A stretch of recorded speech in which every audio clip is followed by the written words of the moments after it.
നമ്മൾ ഹോസ്പിറ്റലിൽ നിന്ന് പോയി വരുന്ന വഴിയാണ് രാത്രി ഒരു നല്ലൊരു പനിയെല്ലാം വന്ന് പനിയെല്ലാം കാണിച്ച് നമ്മൾ നേരെ തിരിച്ച് വീട്ടിലേക്ക് എത്തുന്ന വഴിക്ക് നമ്മളെ നാടിൻ്റെ തൊട്ടപ്പുറത്തെ ഒരു നാട്ടിൽ 1 മണിക്ക് സ്റ്റാർട്ട് ചെയ്യുന്ന ഒരു കുഞ്ഞു ഹോട്ടലുണ്ട് കേട്ടോ. നമ്മളെ ഒരു പൊലിച്ച് 1 മണി മുതലാണ്. അങ്ങനെ ഞാനും എറണാകുളത്തിനവിടെ എത്തി. എറണാകുളത്തിനാണെങ്കിൽ നല്ല വിശപ്പുണ്ടായിരുന്നു. അതുകൊണ്ട് പുട്ടും പപ്പടും കടലയും പറഞ്ഞിട്ടുണ്ട്. ഞാൻ പിന്നെ ഒന്നും പറഞ്ഞില്ല. ഞാൻ ആ ഇല്ലയിൽ നിന്ന് ലേശം വാരിയിട്ട് ഒരു സ്പൂൺ കഴിച്ചു എന്നല്ലാണ്ട് വേറെ ഒന്നും ഞാൻ കഴിക്കാൻ തന്നിട്ടില്ല. പനി ആയതുകൊണ്ട് അങ്ങനെ കാര്യമായിട്ടൊന്നും വേണ്ട. പിന്നെ ഒരു ചായ പറഞ്ഞിട്ടുണ്ടായിരുന്നു, അത് മാത്രം കുടിച്ചു. നമ്മളവിടെ ഉണ്ടാകുമ്പോൾ തന്നെ രണ്ടാൾക്കാർ വേറെയും വന്നിട്ടുണ്ടായി. ഞാൻ ഇത് 9ാമത്തെ കൊല്ലം. രാത്രി 1 മണിക്ക് തുറക്കും. ഹോട്ടല് വൈകുന്നേരം ഒരു 6 മണിയാവും.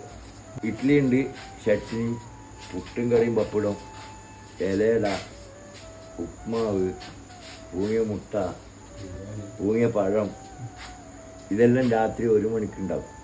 എല്ലാം വീട്ടിൽ നിന്ന് ആക്കിയിട്ട് കൊണ്ടുവരുന്നുണ്ട്. എന്നോട് ഇങ്ങനെ പണ്ട് ജീവിച്ചുള്ള കാര്യങ്ങളും കഥകളെല്ലാം ഇങ്ങനെ പറഞ്ഞിരുന്നുണ്ട്. അപ്പോൾ അതെല്ലാം കേട്ട് ഞാൻ നിൽക്കുന്നത്. അപ്പോൾ അന്ന് പറഞ്ഞു, ഇലയടിയുണ്ട് മോളെ, നീ അത് കഴിച്ചിട്ട് പോയിക്കോ എന്ന് പറഞ്ഞിട്ട്. ഈ അച്ചാച്ചൻ്റെ മോളാണിത്. അപ്പോൾ അയച്ചി വേഗം എനിക്ക് പ്ലേറ്റിൽ ഇലയടിയെല്ലാം വെച്ചു. പിന്നെ നമ്മൾ പാഴ്സൽ വീട്ടിലേക്ക് എടുക്കുവാന്നുണ്ട്. ഇതിന് അവിടെ നിന്ന് കുറേ ടൈം ആയതുകൊണ്ട് അവിടെ നിന്ന് വീട്ടിലേക്ക് എടുത്തു.